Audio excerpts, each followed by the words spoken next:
तो दोस्तों ये है रीच फॉर द टॉप का पार्ट 2। यानी हम लोग पार्ट 1 में देखे थे कि संतोष यादव माउंट एवरेस्ट पर कैसे चढ़ी थी, लेकिन पार्ट 2 में माउंट एवरेस्ट सब का तो कोई बात नहीं है, लेकिन हाँ ऊंचाई का बात है। वो क्या ऊंचाई का बात है? मारिया शारापोवा जो कि 18 साल की उम्र में दुनिया की सबसे बढ़िया टेनिस प्लेयर बन गई थी। तो उन्हीं के बारे में आज हम लोग पढ़ने वाले हैं, जो कि रसिया की थी लेकिन यूएस में जाकर टेनिस खेलना सीखी थी। पूरा ट्रेनिंग यूएस में था, यानी अपने लाइफ के बहुत बड़ा पार्ट यूएस में बिताई थी, पर वो रसिया की थी। तो चलो शुरू करते हैं। ये है बात 22 अगस्त 2005 की, जब मारिया शारापोवा दुनिया के सबसे पहली टेनिस प्लेयर बन गई थी। यानी दोस्त सिर्फ 18 साल की उम्र में वो दुनिया की सबसे बेस्ट टेनिस प्लेयर बन चुकी, फर्स्ट नंबर का टेनिस प्लेयर थी। 18 साल की उम्र में सिर्फ इतना बढ़िया टेनिस खेलना कोई छोटा मोटा बात नहीं होता दोस्त। तो चलो उनकी लाइफ के बारे में पढ़ते हैं। साइबेरियन के टीनेजर्स का मानना है कि मारिया शारापोवा सिर्फ 4 साल में उतने बड़े मुकाम को हासिल की थी। भाई टीनेजर्स उसे कहते हैं जिनका एज 13 से लेकर 19 के बीच में होता है। यानी कि हम और तुम दोनों टीनेजर्स ही हैं। अरे हाँ भाई, साइबेरिया का जितने भी टीनेजर्स थे उनका मानना था कि मारिया शारापोवा सिर्फ 4 साल मेहनत की, उसके बाद वो इतने बड़े मुकाम हासिल कर ली। लेकिन मारिया शारापोवा के हिसाब से ये लोग गलत थे, क्योंकि मारिया शारापोवा बोलती है कि पूरे 9 साल मेहनत करने के बाद ये मुकाम मैंने हासिल किया है।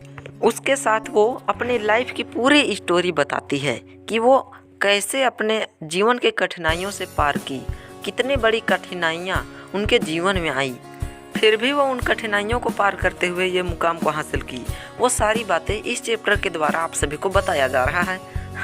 वो बताती है कि जब वो 9 साल की थी, यानी अपना 10वां बर्थडे भी नहीं मनाई थी, उसी समय उन्हें यूएस जाना पड़ा। किसके चलते?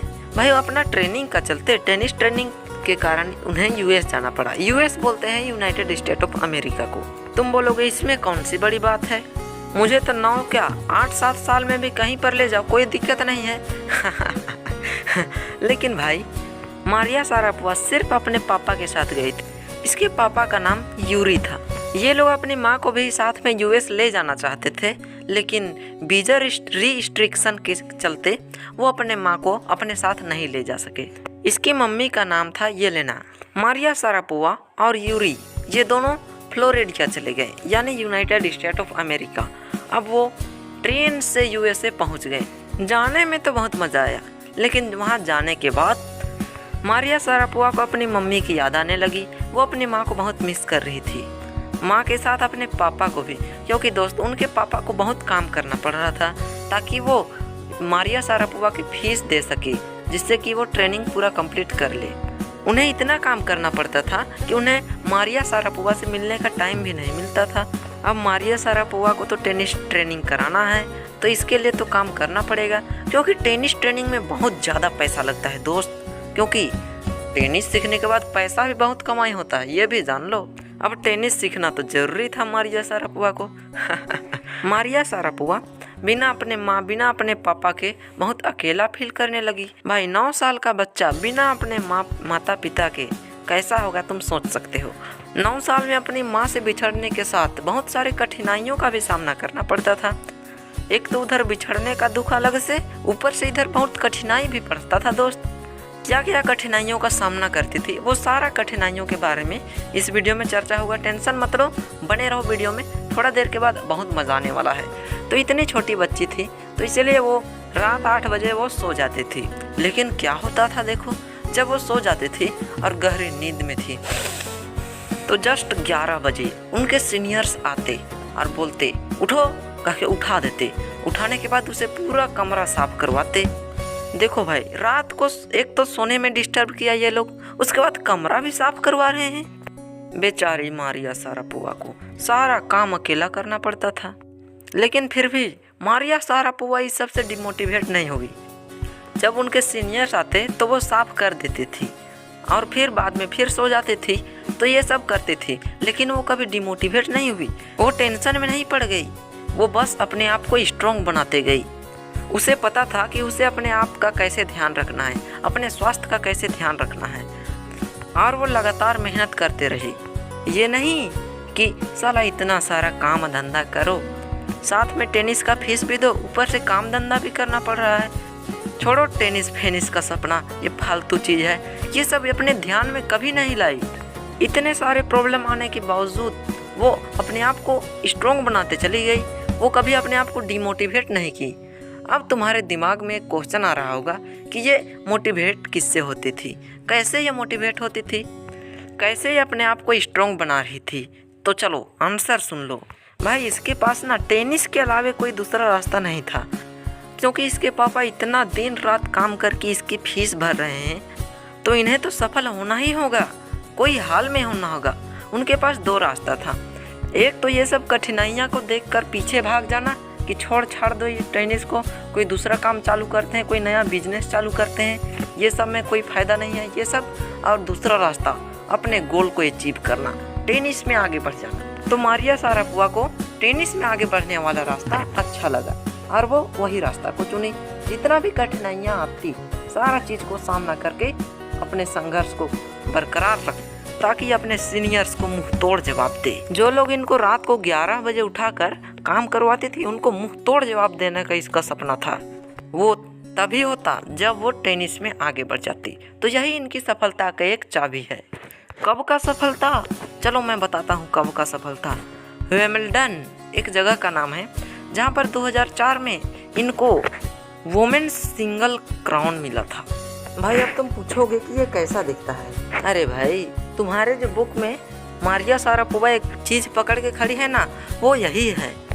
गोल सा चीज़ पकड़ के जो खड़ी है वो यही है, वुमेन सिंगल क्राउन। तो दोस्तों धीरे धीरे ये ऐसा खेलने लगी जिससे कि इनसे बड़े बड़े उम्र में जितने भी लोग हैं सबको पछाड़ दे, इतना बढ़िया खेलने लगी। तो इसे देखकर बहुत से लोग इनसे मोटिवेट भी होने लगे कि यार इतनी कम एज में, 18 साल से भी उस समय कम एज था, तो इतनी कम एज में इतना बढ़िया खेल रही है, ये देखकर बहुत कोई मोटिवेट होने लगे। और उनकी त्याग का फल साफ साफ दिखाई दे रहा था कि ये बचपन में जितना भी त्याग की थी ना, उसका फल मिल रहा है। वो क्या फल है दोस्त? भाई इतना बढ़िया खेलते हैं यार टेनिस, बड़े बड़े लोगों को पछाड़ देती है। ये क्या छोटा फल है? बहुत बड़ा फल है। कितना बड़ा फल है भाई? कटहर देखे हो ना, उतना बड़ा फल है। जैक फ्रूट को हम लोग तरफ कटहर बोलते हैं। आम उतना बड़ा फल नहीं, पूरा जैक फ्रूट उतना बड़ा फल, इतना बड़ा फल मिल रहा है। और 2005 में तो हद ही हो गया, ये दुनिया का फर्स्ट नंबर का टेनिस प्लेयर बन गई थी। तो भैया अमेरिका में रह के तो अमेरिका बोली सीख गई थी, लेकिन वास्तव में ये रसियन थी। मारिया शारापोवा बोलते थे कि यूएस मेरे जीवन का सबसे बड़ा हिस्सा है, बहुत बड़ा हिस्सा है, लेकिन हाँ मैं रसिया का हूँ, मेरी सिटीजनशिप रसिया ही है, अमेरिका नहीं, इसलिए मैं रसियन होकर बहुत प्राउड फील कर रही हूँ।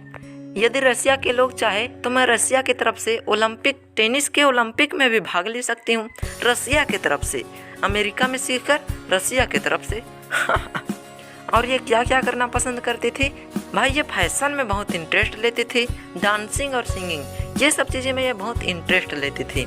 और पढ़ने में तो यार एक बंदा था जिसका नोबेल पढ़ती थी, वो बंदा का क्या नाम था? Arthur Conan Doyle. भाई अमेरिका नाम बोलते बोलते ना मेरा जीभ पलट जाता है। और खाने पीने में क्या क्या चीज़ खाने पसंद करती थी, चलो बता देता हूँ। वैसा केक खाना पसंद करती थी जिसमें चॉकलेट फैला हुआ हो। अरे यार सीधे बोल देना चाहिए था कि चॉकलेट फ्लेवर वाला केक, इसे घुमा फिरा कर बोलने की क्या ज़रूरत है दोस्त। और पीने में फिजा ऑरेंज ड्रिंक, पता नहीं फिजा ऑरेंज ड्रिंक क्या चीज़ को बोलते हैं, मुझे लगता है नारंगी का जूस पीना पसंद करती थी होगी। और एक बहुत बड़ी बात है कि इनको किसी भी कैटेगरी में नहीं डिवाइड किया जा सकता, क्योंकि इनके अंदर ऐसा ऐसा गुण है ना कि ये किसी भी मुसीबत में अपने आप को संभाल सकती है। वो पहला गुण क्या है? वो उनका टैलेंट है। दूसरा गुण क्या है? उनका दूसरा गुण है अनवेवरिंग डिज़ायर टू सक्सेस। जो भी काम करती है ना, उस पर ऐसा काम करती कि उनको एकदम सक्सेस मिल ही जाता, यानी सफलता मिल ही जाता।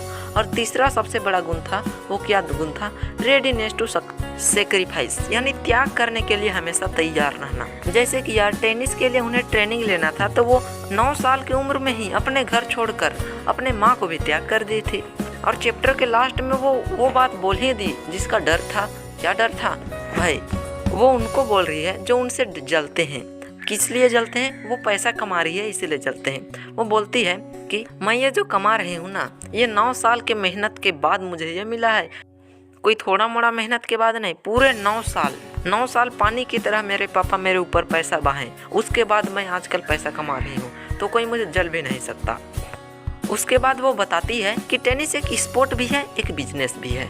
जैसे कि तुम स्पोर्ट की तरह से भी उसको खेल सकते हो या बिजनेस की तरह भी उसे पैसा कमाने के लिए खेल सकते हो।